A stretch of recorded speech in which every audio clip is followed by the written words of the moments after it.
こんにちは、実家ガーデナーです。普段はアパート暮らしですが、ガーデニングが好きで実家の庭をいじっています。今回は8月のお庭リポートです。前回に引き続きますが、動画ストックを編集しているので1年前の状況です。今回の帰省は8月にしては気温が低い日だったので、少しだけ作業することができました。ですが、今年植えた玄界ツツジが枯れていたり、ヒューケラが枯れかかっていたりと、酷暑の影響をしっかりと受けていました。皆様は来たる酷暑に向けて何か準備していることはありますか？もしおすすめの対策などあれば、ぜひとも教えてください。まずはじめにジェミニに聞いた8月にやるべき園芸作業をまとめました。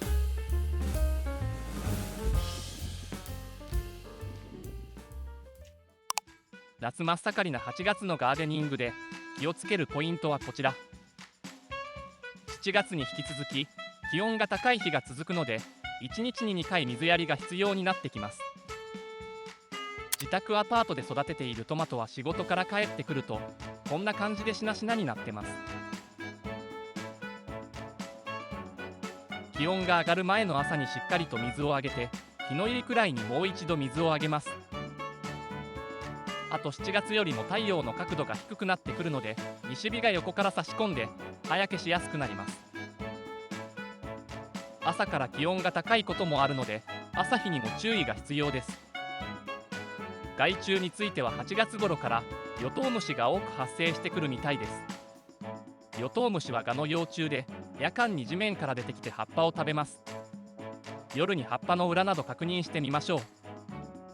まだまだ暑い日が続きますが、ここが踏ん張りどころなので頑張りましょう。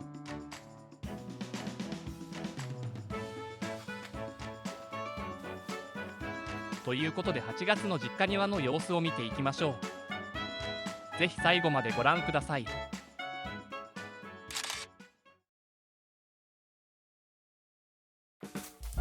前回から1ヶ月後の8月にまた帰ってきました。今年の夏は雨が少なめな気がします。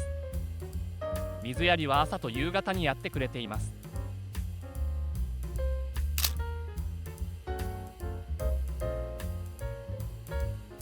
アジサイとかヒューケラの成長とともにここのコンクリートが隠れるようになってきた。家の基礎なので仕方がないけど気になっていました。草ソテツは新芽も出てきているので平気そうです。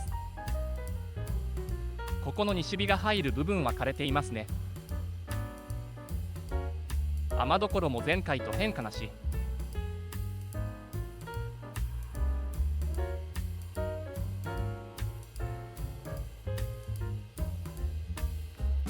西日が当たりまくっている1年目ホスタも無事でした。ここにシェードをかけようか迷っています。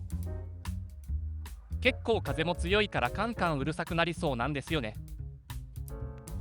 フイリアジサイもあまり成長してなさそう。新しい葉っぱは小さくて丸まっているみたい。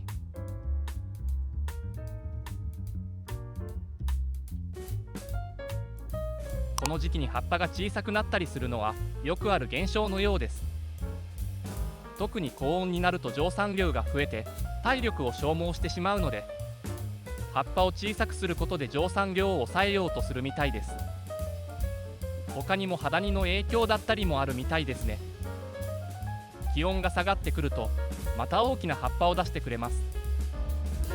アジサイはもともと葉っぱが大きく、夏は苦手なので基本的には仕方がないようです。アジサイよりも深刻なのが玄界ツツジです。葉先はパリパリになってしまっています。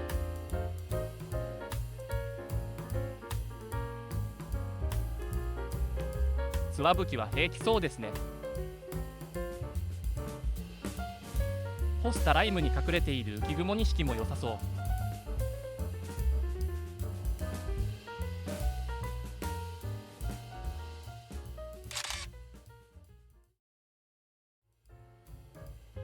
ホトトギスも平気そうです。やっぱ日本原産で原種のものは強いです。群れに弱いヒューケラも今のところ無事そうでよかった。念のためにヒューケラの葉っぱを整理しておきます。まずは終わっている花を摘んでおきます。地面に近くて大きめの葉っぱを中心に間引きします。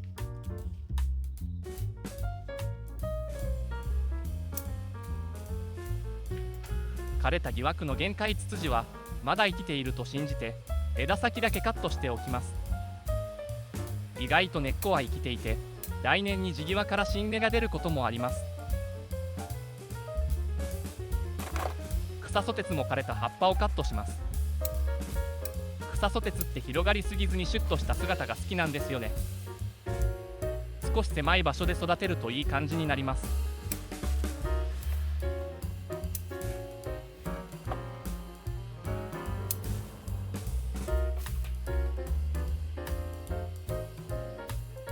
ヤマアジサイは弱々しくなっています。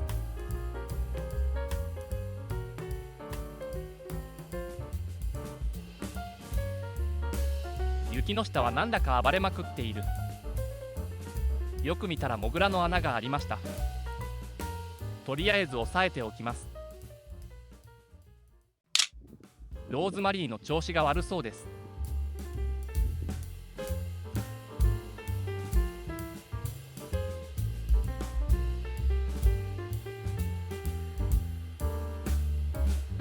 少しだけ虫食いが増えてきました。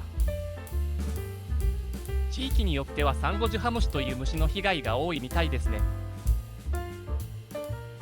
通路側に伸びないように支柱に固定しておきます。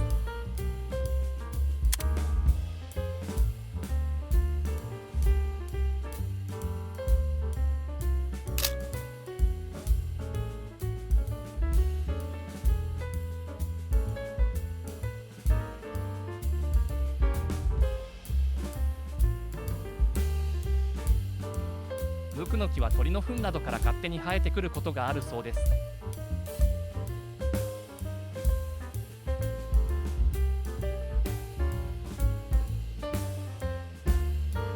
フウチソウ好きだし、種から増やすこともできるのかな。真夏でも花を咲かしてくれるオキザリス。オキザリスって品種によって見た目が違うので面白いですよね。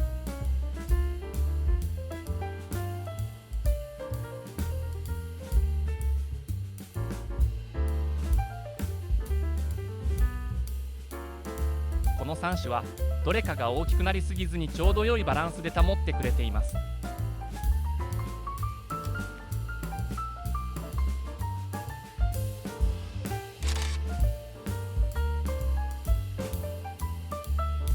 山帽子の木陰になるからかチャイニーズフェアリーベルズは平気そうです。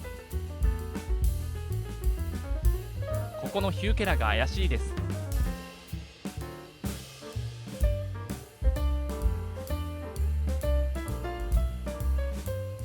小田巻も高温のせいか葉っぱの色が薄くなってきています。そういえば種まいたら意外と早く芽が出てきました。やはり種は鮮度が命ですね。タイツリソウもご覧のありさま。真夏に地上部がなくなるのは正常みたいですね。また来年花を咲かせてほしいです。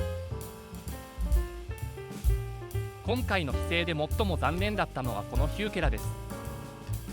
まだギリギリ生きてそうですが、枯れるのは時間の問題でしょう。とりあえず地上部が枯れたタイツリソウをカットします。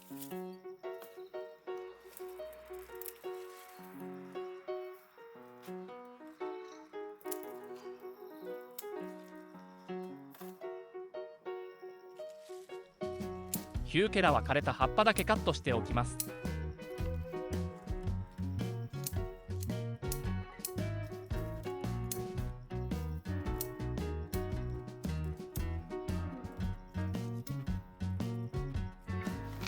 オスタも花をカットしておきましょう。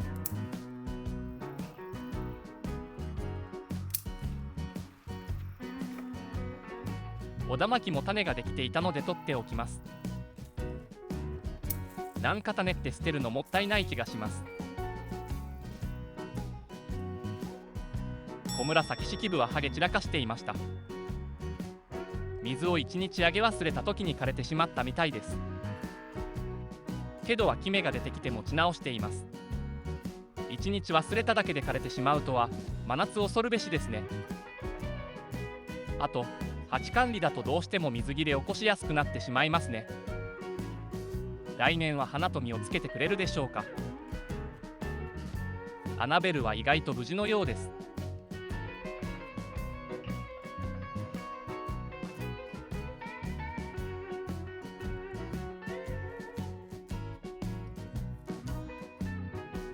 ここのエリアで気になるのは緑色になってしまった金柑ツワブキ。春に展開する葉っぱが金柑になりやすいそうです。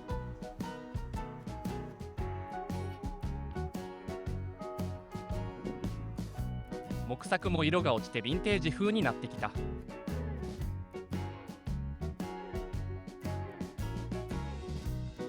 プラスチック製だと安っぽく見えそうで木作にしたんですよね。山ツツジは新芽も出てきてそうで安心です。若干虫食いもありますね。下の方の葉っぱは色素が薄いので少し心配。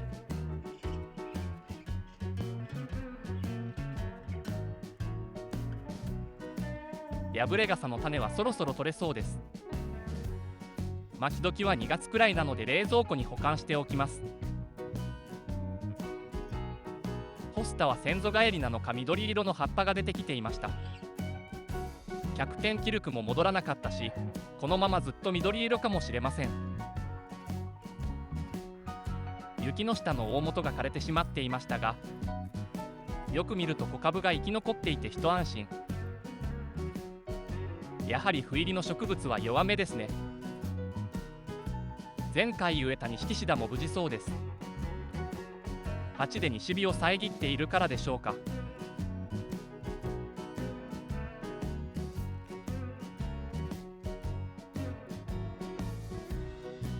隠れ蓑は新しい葉っぱが出てきていました。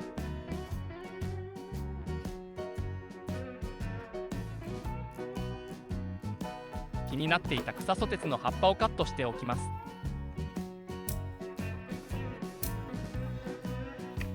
動画編集中に気づいたけど、私って切った枝とかを投げ捨てていますね。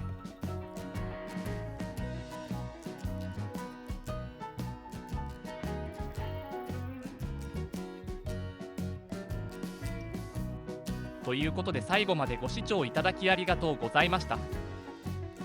よろしければチャンネル登録をお願いします。ご指導ご鞭撻もあればぜひコメント欄にお願いします。